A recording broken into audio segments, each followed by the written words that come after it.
Ethiopia has been on the brink of a civil war.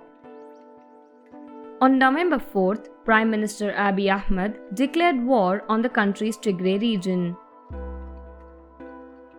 The Tigray region is ruled by the Tigray People's Liberation Front. The war was declared in response to the TPLF's attack on a federal military base in Tigray. Tigrayans make up roughly 6% of Ethiopia's 110 million people. They have traditionally enjoyed outsized influence in the government.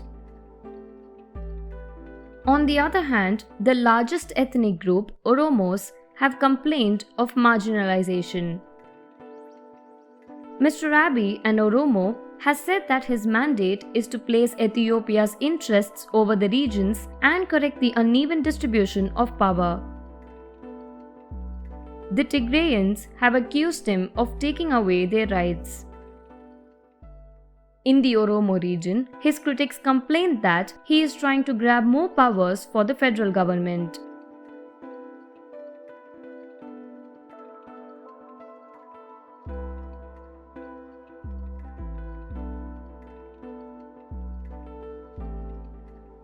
TPLF had been the dominant part of Ethiopia's governing coalition before Mr. Abiy took office in 2018.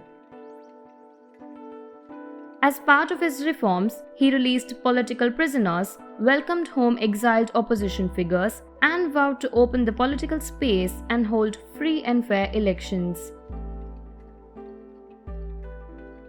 Mr. Abiy also shocked the region by making peace with neighboring Eritrea after a border war and promoting similar efforts in the wider Horn of Africa.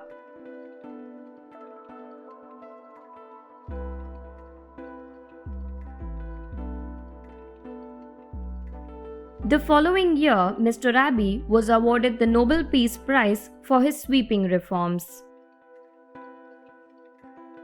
Later, a thwarted attempt to hurl a grenade at Mr. Abiy led to a deadly explosion at a massive rally in the capital, Addis Ababa.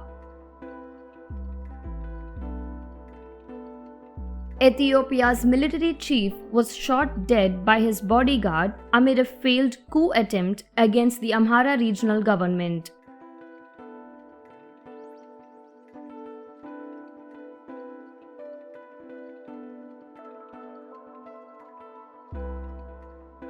Hachalu Hundessa, a popular singer from Oromo, was shot dead. Hundessa had been a rallying voice in the anti-government protests that preceded Mr. Abiy's rise to power. Following this, hundreds of people were killed and thousands arrested during the days of unrest.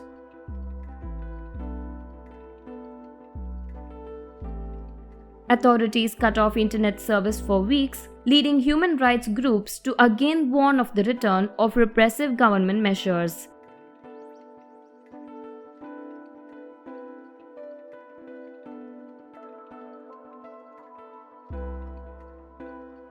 The TPLF opted out when Mr. Abiy moved to transform the country's ruling coalition into a single prosperity party. It also objected to the delay of Ethiopia's national election, blamed on the COVID-19 pandemic and the extension of Abiy's stay in office.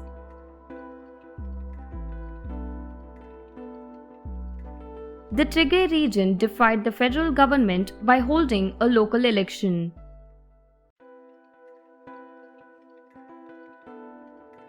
This led to the current situation where each government now regards the other as illegal.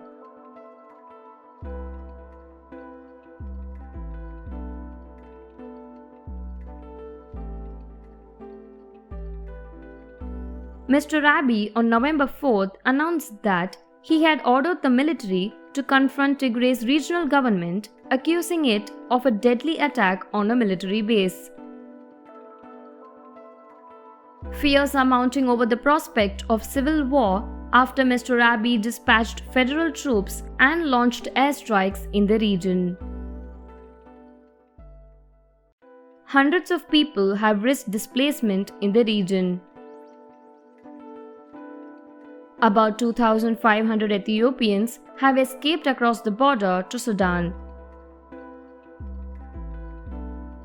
The United Nations said that the government's declaration of a state of emergency was blocking food and other aid. Experts and diplomats are sounding alarms of a potential civil war that could destabilize the country and the strategic Horn of Africa region.